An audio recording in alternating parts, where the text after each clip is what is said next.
you have to be careful, because I think there's a trap that a lot of gun writers fall into, and that is, number one, they confuse opinion with fact. You may not like something, I may not like something, but before I'm actually going to say, hey, this is bad, I'm going to take into account, maybe this is just something that I don't care for. Tastes vary with everything. Look at the cars we're driving down the road. Everybody's driving different cars. One person may like one vehicle, one person may not. It's the same with firearms. So you have to be careful when you're writing a review not to confuse your personal tastes with whether it's a failure in the design of the firearm or the optic.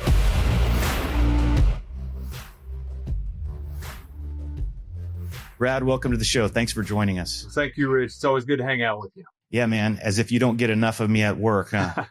No, it's always fun to hang out. We share a lot of similar interests. Our stories are kind of interesting, because I think you're starting your hunting journey more now, and you grew up as you spent so much time in law enforcement. I started as a hunter and ended up learning more about the tactical stuff, a lot of which I've learned from you. So yeah, it's an interesting dynamic. Very cool, man. You always help me out with anything that I write that's hunting related. So I gotta give you props there. You just got back from a very exciting trip, but before we get into that, let's start from your upbringing. As a young kid, you grew up on a farm, correct? That is correct. Yeah, I grew up on a farm in Southern Ohio. We had about 130 acres. My mom and dad were both school teachers, but we lived on the farm, so I always grew up in the country. Grew up shooting, hunting, all that stuff. All the stuff that when I grew up was considered normal and natural around here. Pretty much everybody did it. And it was only later in life that I learned that there were a lot of people who didn't grow up that way. So it was a total culture shock for them and for me. Very interesting. And obviously that shaped your view of the outdoors and hunting. And I would imagine something like, killing something that you're going to eat is just second nature when you grow up on a farm. Yeah, I think when you grow up on a farm, you grow up close to the land. I mean, that's part of the deal. You raise things to eat, you harvest crops, and hunting is just part of the natural flow of things. So was fishing too. I mean, all of that was part of this process that was natural to me, right? Our food came from the farm a lot of times. Now, obviously not all of it, but to me, the fall was the time when everyone went hunting. And that was natural for me. I understood it. And I think a thing that I think people don't understand about that lifestyle is, farmers don't salt the fields. And it's the same with hunters. We were always very careful about management. We were never going to exceed bag limits or anything like that. This was our land to sort of manage and take care of. And hunting was a part of that. And there was a responsibility that came with that. And I think I learned that very early.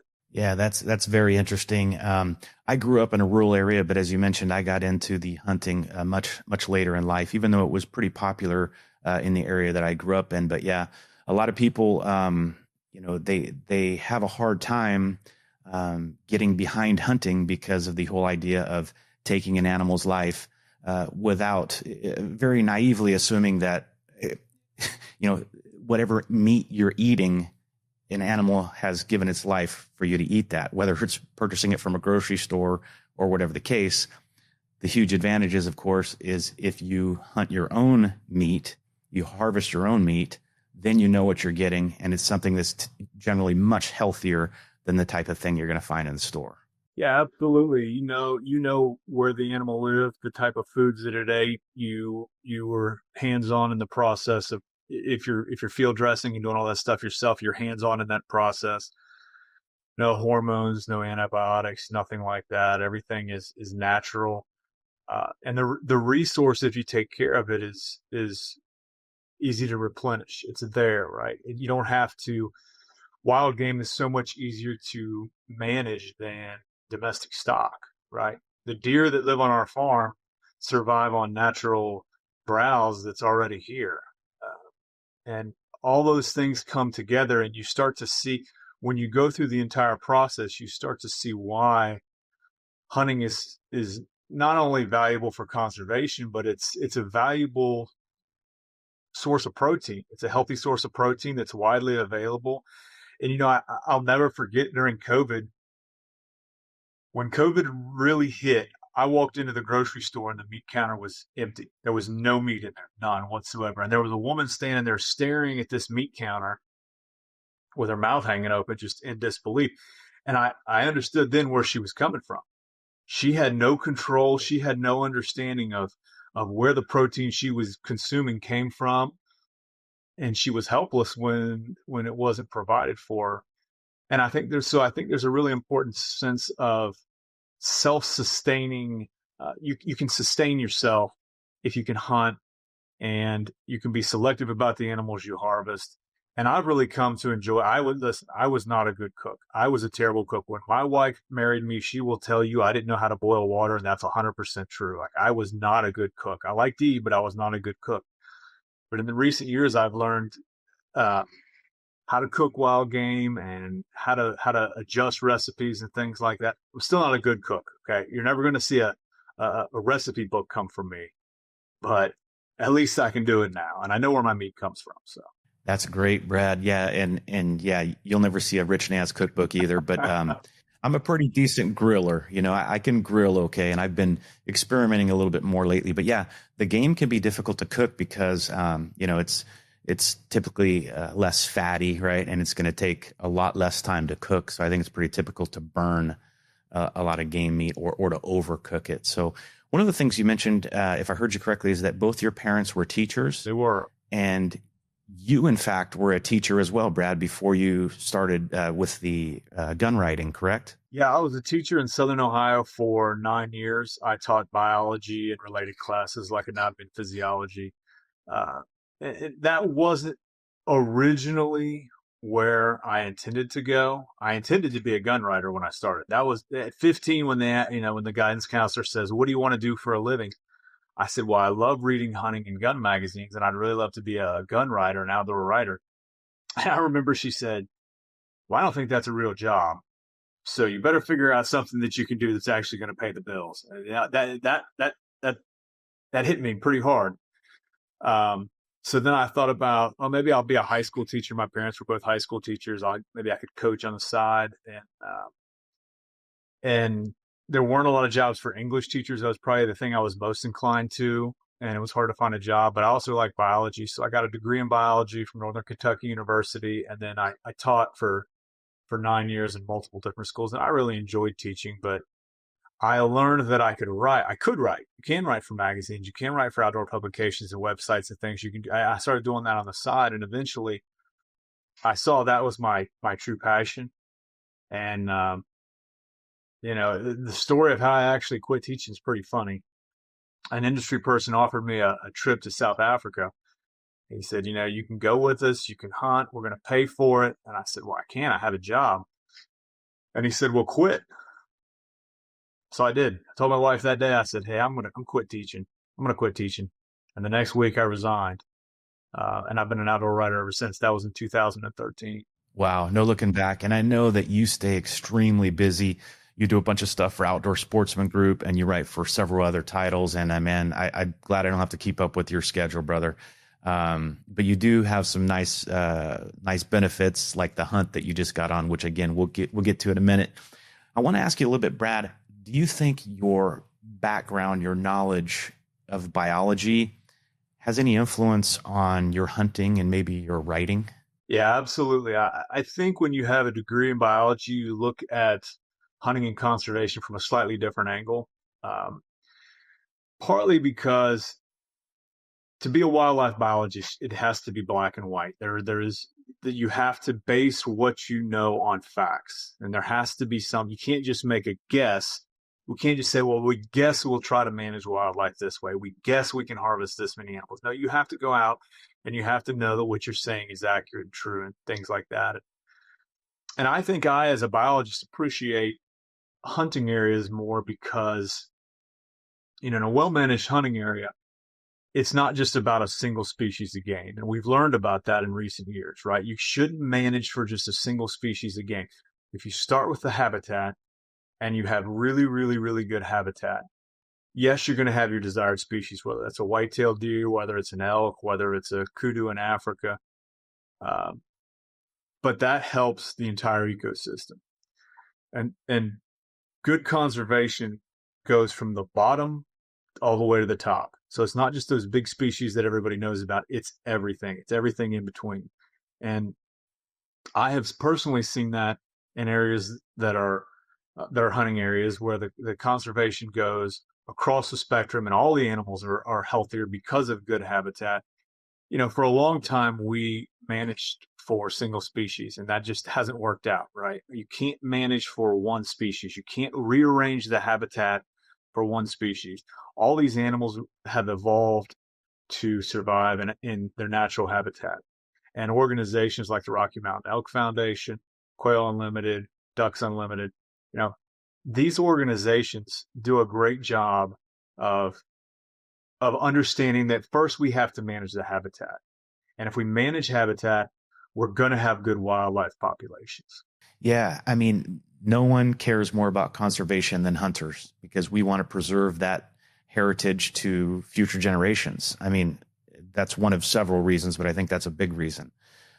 We want them to be able to have the same ability to self-sustain and to get healthy food, and quite frankly, to enjoy the experience and the bonding that you get from hunting. It's a great endeavor. So yeah, a lot of hunters are very strong advocates for conservation, and for obvious reasons.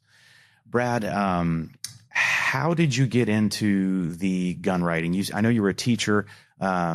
A friend of yours was in the industry and invited you on a hunt, and that's kind of what kicked it off, huh?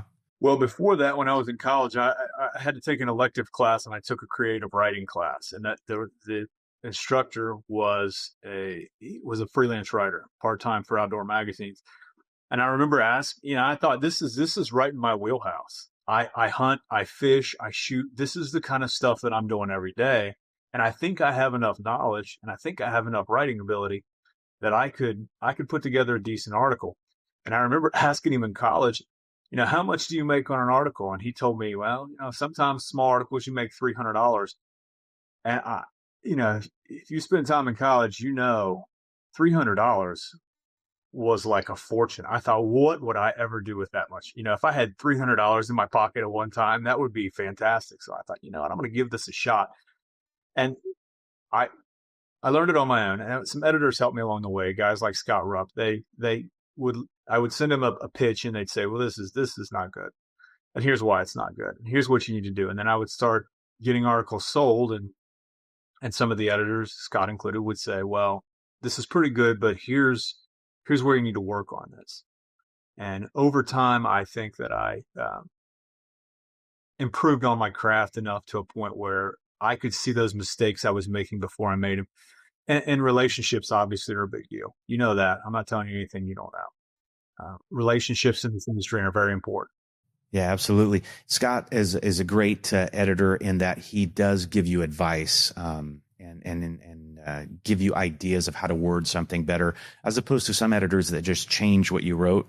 He actually wants you to understand the point he's trying to make, and he's great about that. And obviously, we get to work with him on Handguns TV as well. He's the executive producer. So yeah, Scott's really been helpful for my writing career as well.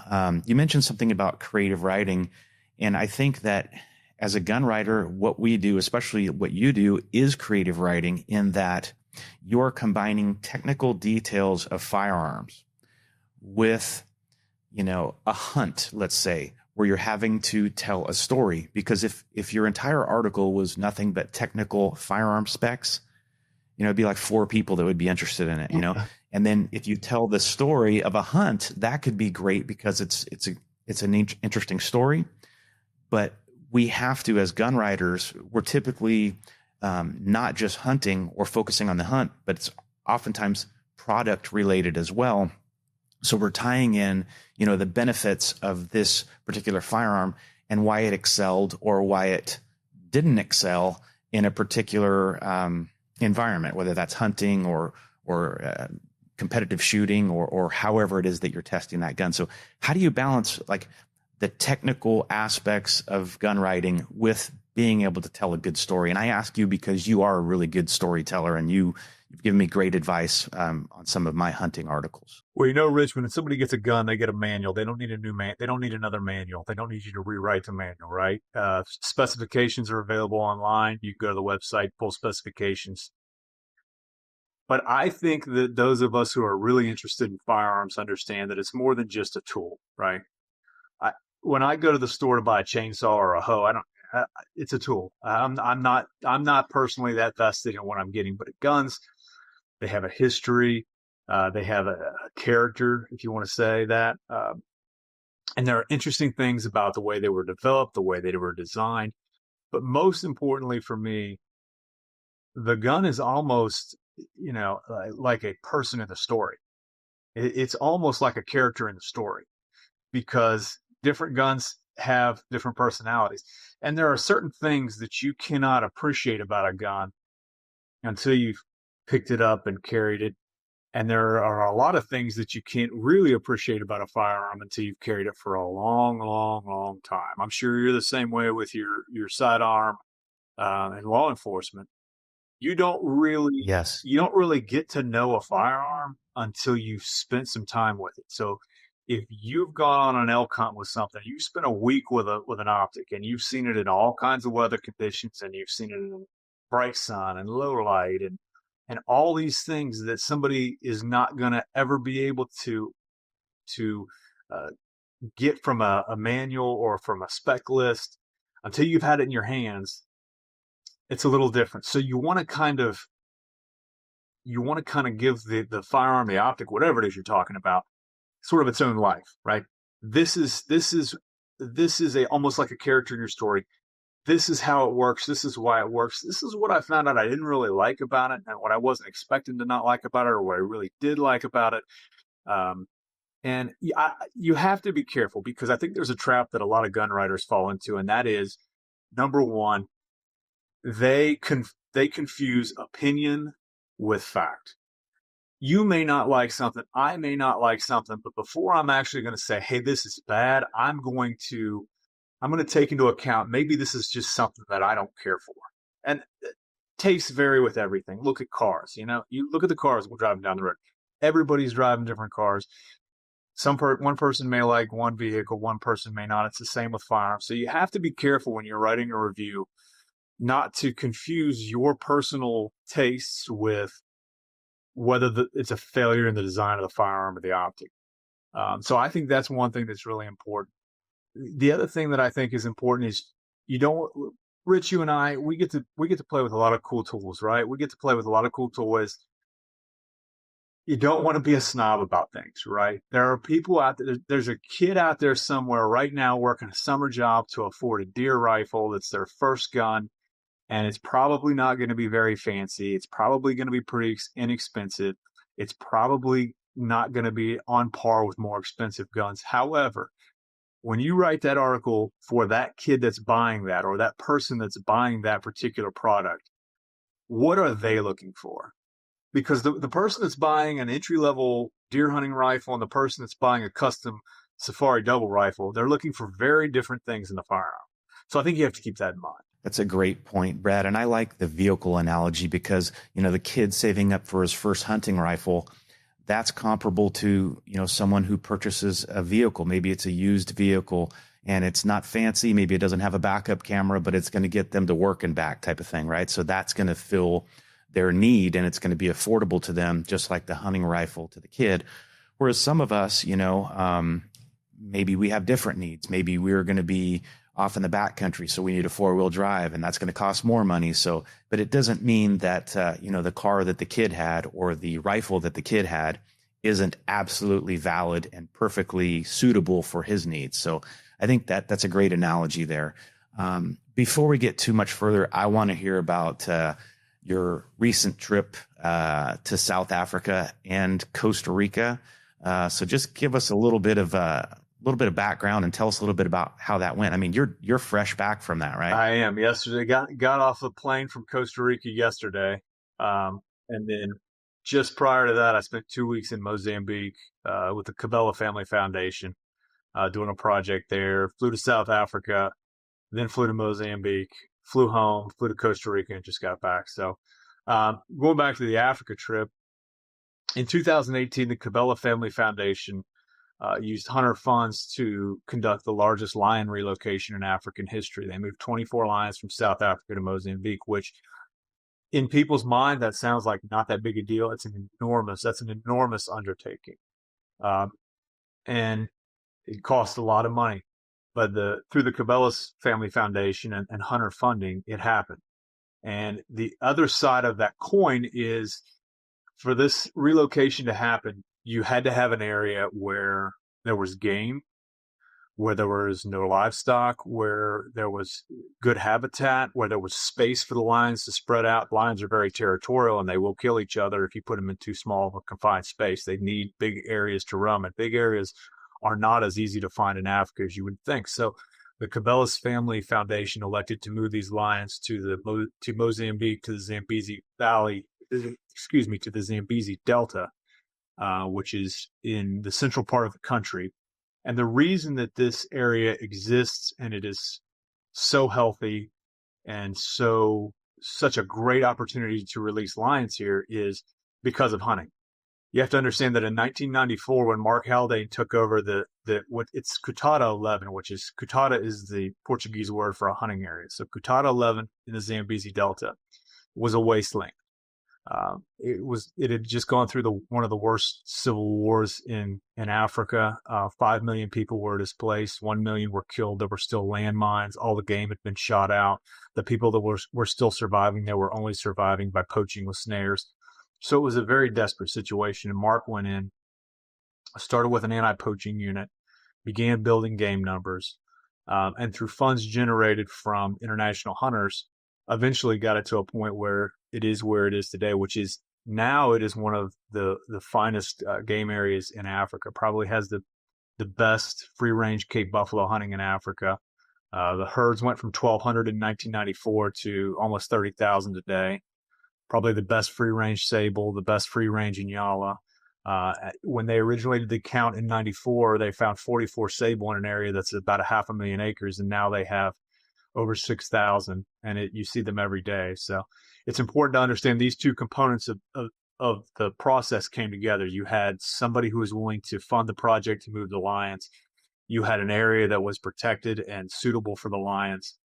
Both of those things happened because of hunting, and African hunting is widely misunderstood, but when you look at the facts, you can see that it's very valuable. And this Zambezi Delta lion population may be as much as 10% of the entire wild population of lions in 2050. So it's a pretty incredible story.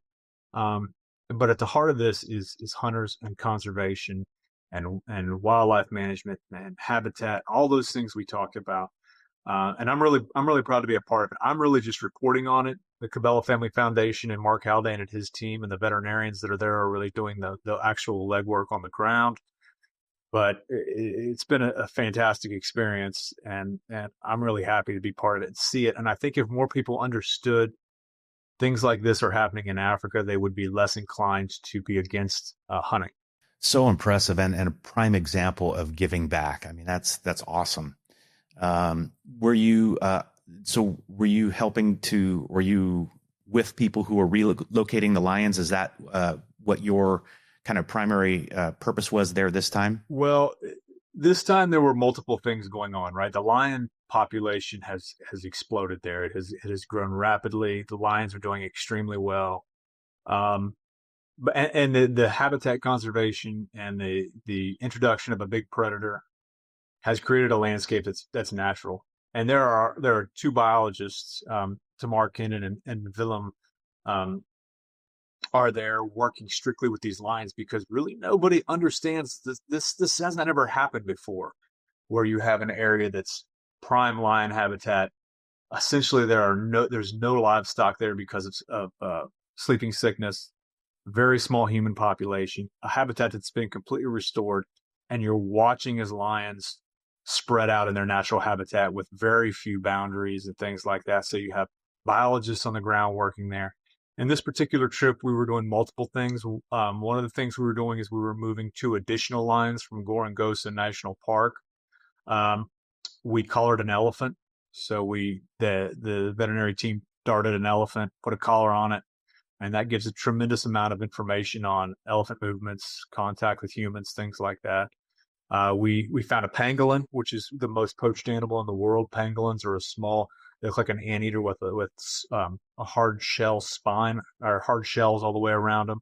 Um, and the pangolin population is doing well there because of the habitat. And the other thing I did was I spent a day embedded with their anti-poaching unit. So I got to go out and I got to see how their anti-poaching unit uh, tackled the problem of poaching in a huge area. We're talking 500,000 acres. How do 30 people combat poaching in 500,000 acres? And the other problem is poaching.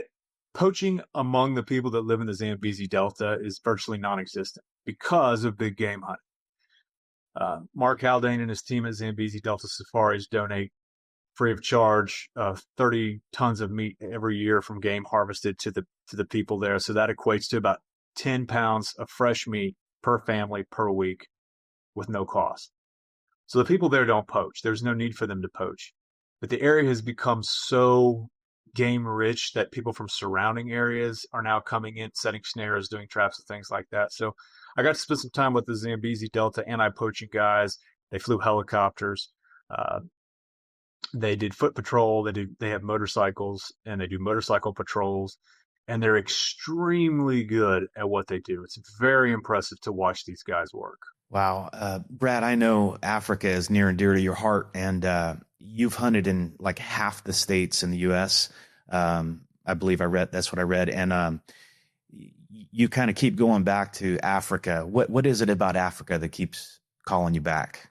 You know, as a hunter in Africa, the wild places in Africa, not all places where you hunt in Africa are really, really wild, but the wild places in Africa they just draw me in because you have this collection of large animals that is unlike anywhere else in the world. And to put it simply, when you're in the middle of a remote area in Africa and your head hits the pillow at night and you hear hippos and then you hear hyenas, you maybe hear an elephant, but when you hear that lion roar, it's a perspective on the world that very few people get. That double fly canvas tent is not great protection if a lion really wanted to eat you. Now, thankfully, they generally don't. That's a pretty rare occurrence, thankfully. But you know, to be in such a wild place is it's just incredible to me. And don't get me wrong, I love North America. North America has some of the greatest landscapes anywhere in the world, but Africa's just I don't know. Africa's got my heart, and I don't know why or when it happened, but I went there in 2009 on my first safari. I went to Namibia, and that was going to be my last safari. I was going to get it out of my system. I was going to be done with Africa. I was going to make this trip once, and this trip I just took was my ninth trip. So don't go if you don't want to go back. Wow. It's impressive. I went and I want to go back. So that's where I'm at. But really an awesome time. You mentioned being in Africa with dangerous game sort of all around. That brings up an interesting parallel between hunting and personal defense. And when you're talking about hunting dangerous game, that's a very similar thing to protecting yourself from a person who is armed or who has ill intent and capability of injuring you severely or killing you. Talk a little bit about maybe the mindset and some of the pros, or not pros and cons, but some of the similarities and dissimilarities between maybe hunting dangerous game and personal defense. Well, the first part of that starts with training, Rich, and you know that. If you don't have the training, if you don't have an understanding of what you need to be able to do, if it's not ingrained in your mind, there's no hope. You have to prepare for this ahead of time, right? If you were walking down the street, or if I was walking down the street, if anyone was walking down the street tomorrow and a lion charged out of the bushes, we would die. I mean, unless most of us would not be able to handle that situation. So there's understanding what to do, but more importantly, and I think that you'll agree that this relates to personal defense. It's a mindset thing. Your mind has to be prepared for a bad situation and how to deal with that bad situation. And you have to be able to compartmentalize. Yes, I might get hurt. Yes, this is a very dangerous situation. Yes, this is extremely scary.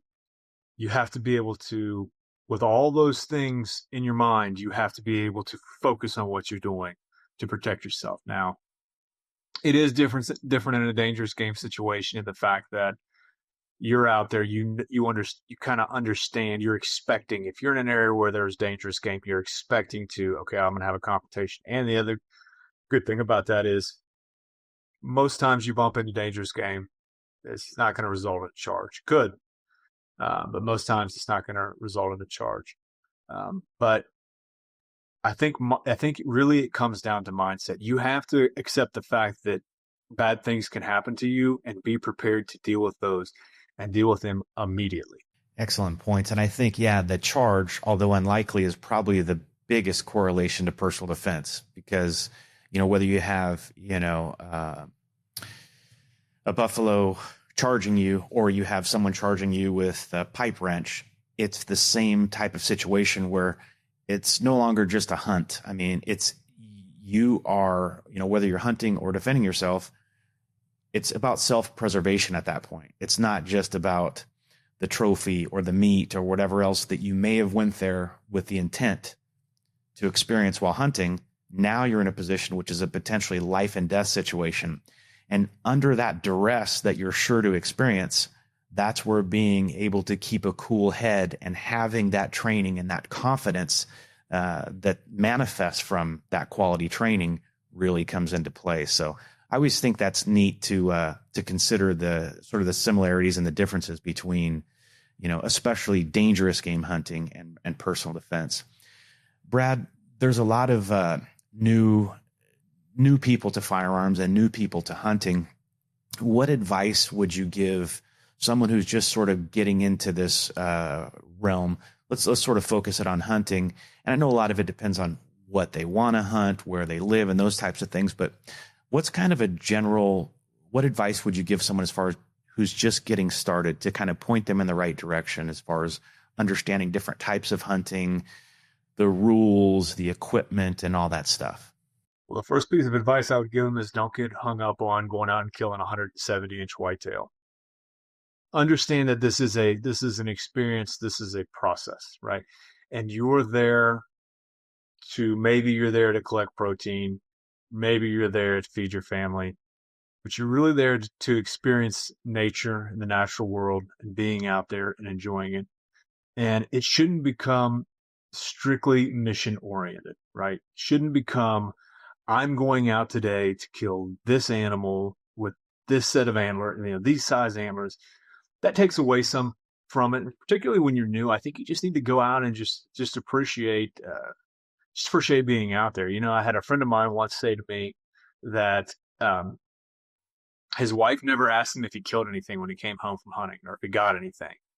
She always asked him if he enjoyed it. He always said yes. And he said that he thinks that's why he was in his 70s when he told me this. And he said, I think that's why I still hunt. And a lot of my friends don't. He said, that was always the goal, was to go out and enjoy nature.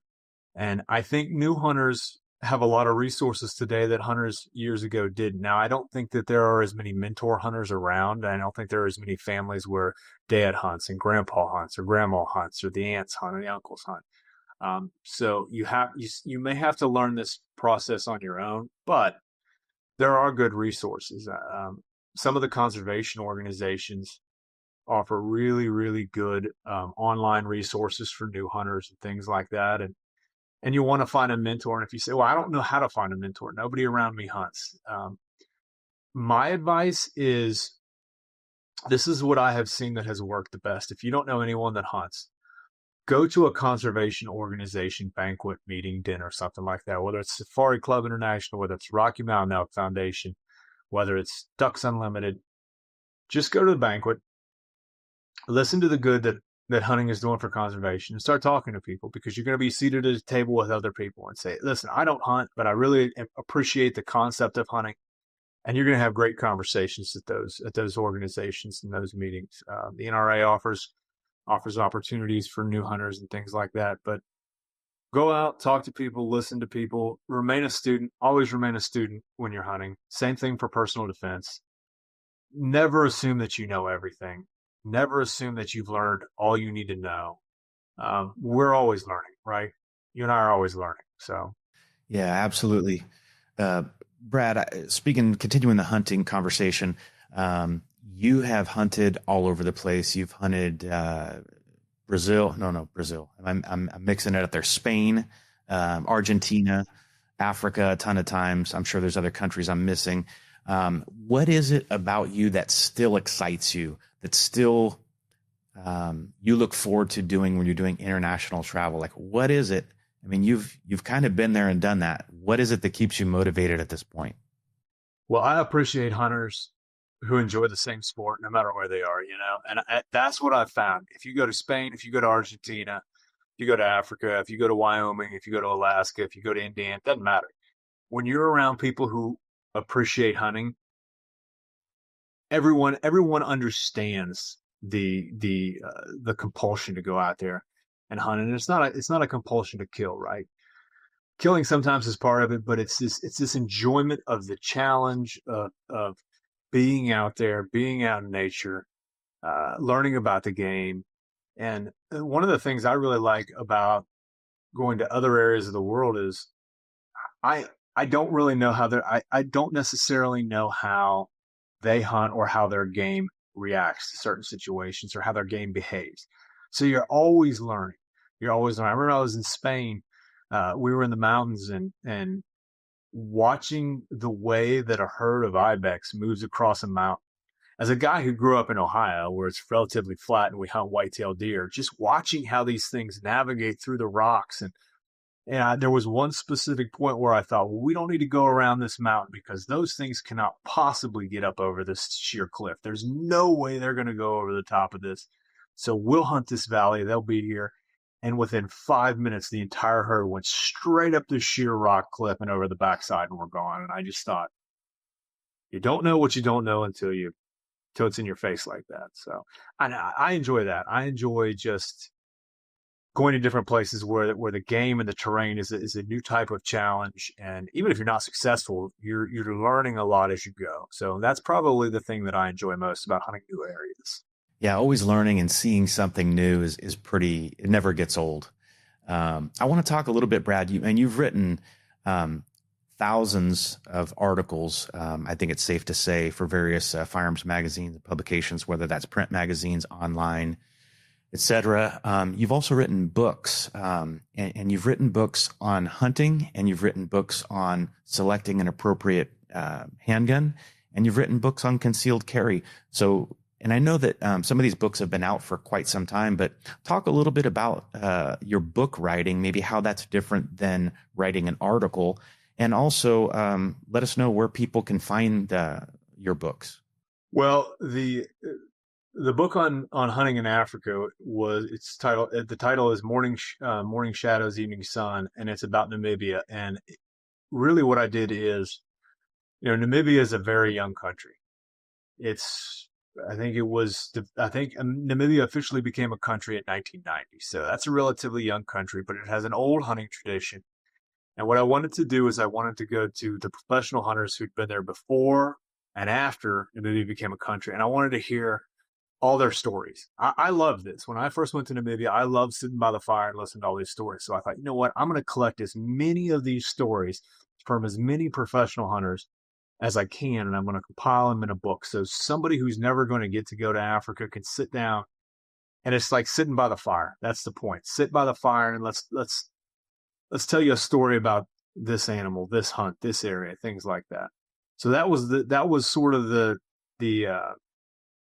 point behind writing Morning Shadows, Evening Sun. The books that I wrote, I started writing books about handguns because I was not a handgun expert. And you and I know that we have this tendency to fall back on, I'm writing this article for experts who really need to know, they want to know the technical details. They want to know the thread pattern. They want to know this. They want to know the finish type. They want to know all that. And that was the time when concealed carry was becoming very popular nationwide. And there were a lot of people taking concealed carry classes. And I knew enough about firearms that I could help with the local classes, right? I could help on the range and things like that. And I realized that there were a lot of people who were interested in firearms who knew nothing about handguns, right? So my objective in writing the Shooter's Bible Guide to Concealed Carry was, I'm going to write this from the perspective of someone who's coming into this and says, I want to get a concealed carry firearm, but I don't really know anything about firearms. Start me from the beginning and walk me through the process. And that was the whole goal of that book. And then subsequently, I wrote a buyer's guide, which just more talked about guns that were for sale. Interesting. That's one of the things, Brad, that I think as an industry we could be better at is having resources for people just kind of entering our world, just getting into firearms.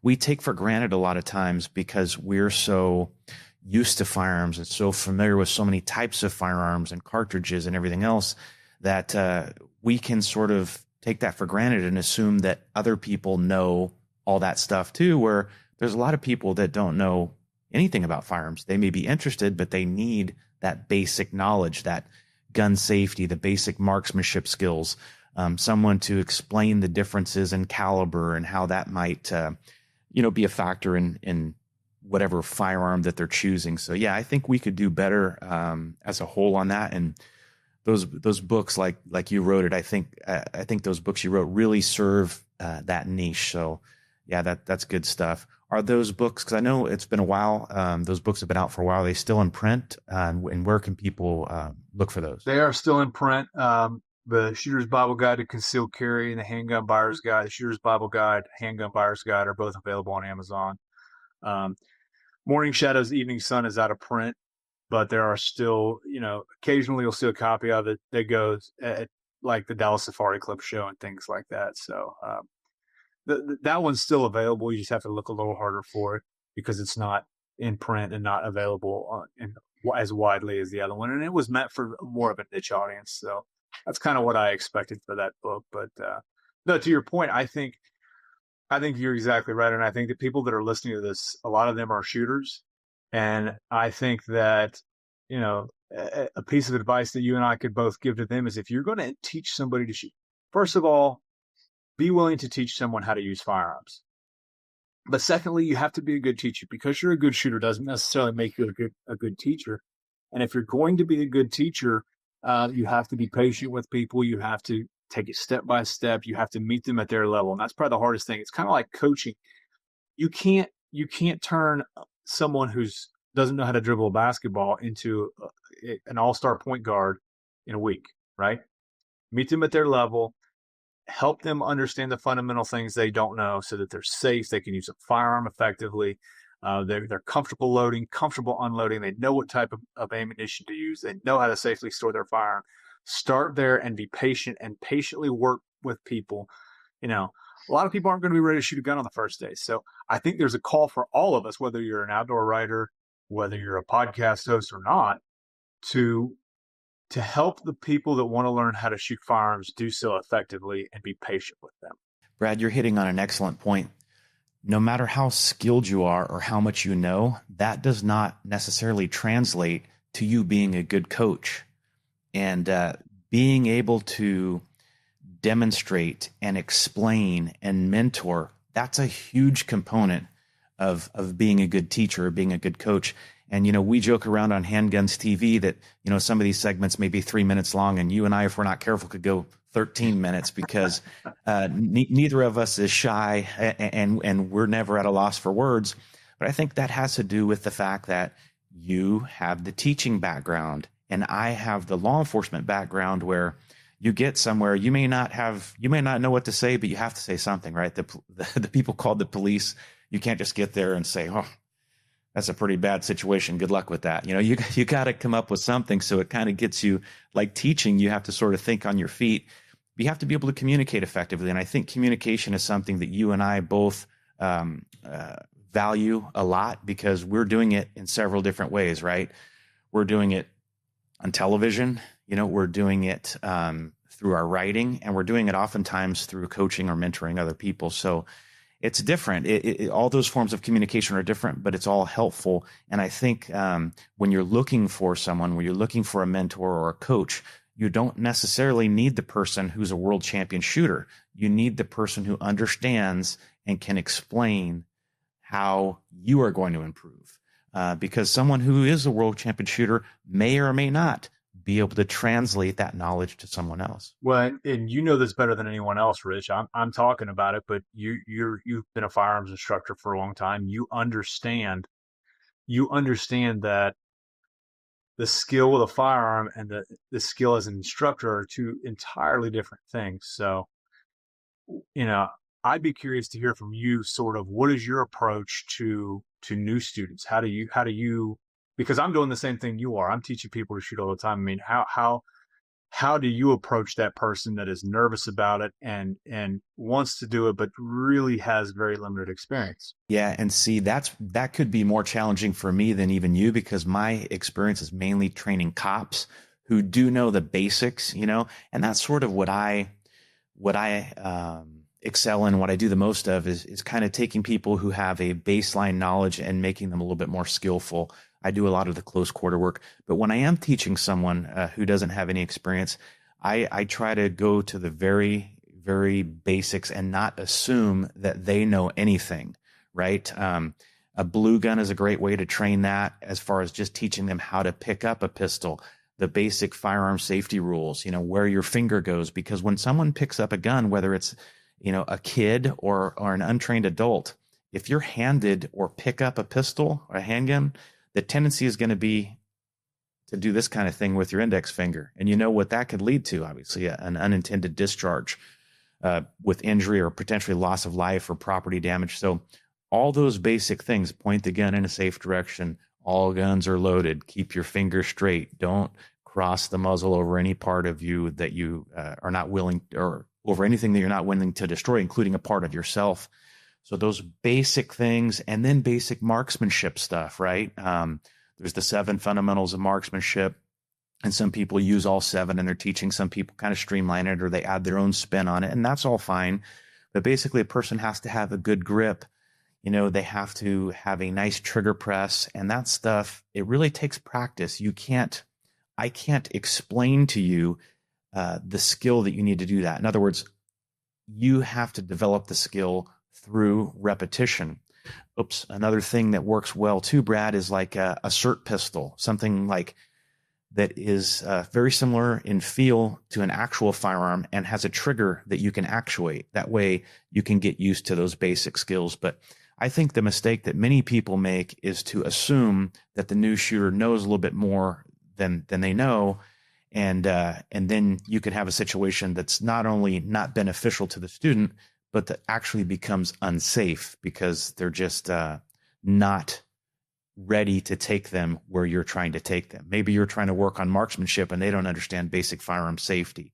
So yeah, I think it's important to really start at the beginning. I think it's important to, even before you have them handling a gun, you can show them video or PowerPoint or whatever and explain to them those basics, so that when they see this gun, even if it's an inert training gun, they have a degree of confidence and they know, oh, okay, I know when I pick it up, I'm supposed to be mindful of the placement of my finger, and I'm supposed to always keep this pointed in a safe direction until I'm ready to fire, and those types of things. So, I mean, does that sound on point with what you're doing as well, Brad? Yeah, I love what you just said right there, and people need to think about that. You have to teach somebody how to pick up a gun, right? You have to teach somebody who doesn't know how to pick up a gun, because there's a right way to do it and a wrong way to do it. When you're working with firearms, if you do it the wrong way, the consequences can be very severe. So that was my whole goal with the Shooter's Bible Guide to Concealed Carry, was that person who doesn't know how to pick up a gun and doesn't have someone immediately available to, all right, we're going to start at the beginning here, and I'm going to do all the stuff that gets you to a point where, yes, now you're ready to shoot. Now you're ready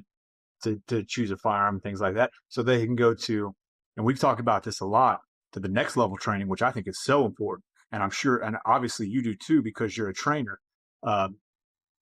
your training doesn't stop when you get your concealed carry permit. That's what I tell people, right? Like, this is a lifelong process of learning how to do this. This is sharpening skills that maybe you had but have lost.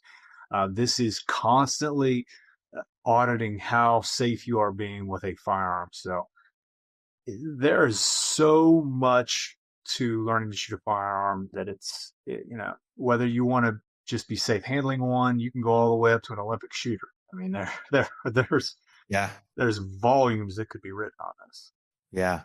Very good stuff, Brad. Hey, where can people go to find out more information about what you're doing, or what publications can they read your articles in and that sort of thing? Most of my publications appear in Rifle Shooter and Handguns, as well as Guns and Ammo and Peterson's Hunting under the OSG branch. I also write for Gundog Magazine. I write for Sports of Field Magazine. I also do some writing for the NRA and for Hook and Barrel Magazine. So there are a variety of places they can find my work, both in magazine and in digital, kind of same as you. We work with a lot of the same team members and things like that. So, and they can also check us out on Handguns TV, right, Rich? Yes, they better. That's right. Good stuff, Brad. Hey, thanks for joining us today, brother. I'll let you get back to your jet lag, but I really appreciate you being with us.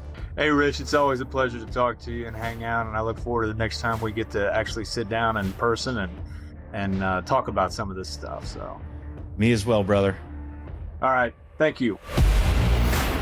All right, guys, that's a wrap for this episode with Brad Fitzpatrick. If this episode resonated with you, be sure and let us know in the comments. And don't forget to like and subscribe to Aimpoint's Taking Aim podcast. We'll see you next time.